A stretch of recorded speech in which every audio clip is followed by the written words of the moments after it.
Pour les habitants de Johannesburg, c'est une voix familière qui s'adresse à eux à la radio. Celle de John Robbie, l'un des plus célèbres présentateurs de la ville. Il vient de rejoindre le combat anti-braconnage. La radio a une force d'évocation sans pareille. Elle peut sensibiliser et mobiliser les gens sur un enjeu précis.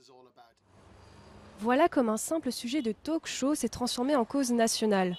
En Afrique du Sud, plus de 250 organisations sont spécialisées dans la lutte anti-braconnage, sans compter les nombreux journaux, stations de radio et personnalités qui relaient les appels aux dons.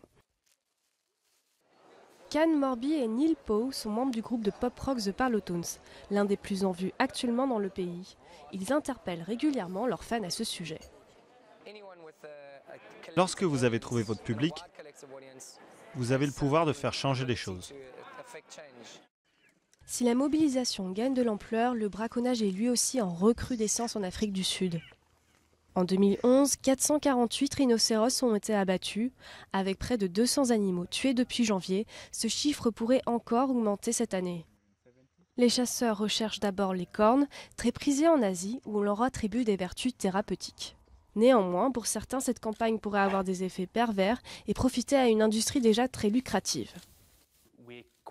Nous sommes face à un dilemme. Si nous poursuivons notre action telle qu'elle, celle-ci risque de faire augmenter le prix de la corne et donc de devenir contre-productive. Il faut ajouter à cela qu'auparavant, sans toute cette publicité, certains n'auraient jamais enfreint la loi, tout simplement parce qu'ils ne se doutaient pas de la valeur monétaire de ces cornes. Pour autant, les défenseurs des rhinocéros n'envisagent pas d'abandonner le combat. À défaut d'interdire toute chasse, le gouvernement a récemment durci sa législation, mais à ce rythme, le mammifère pourrait disparaître d'Afrique du Sud en 40 ans.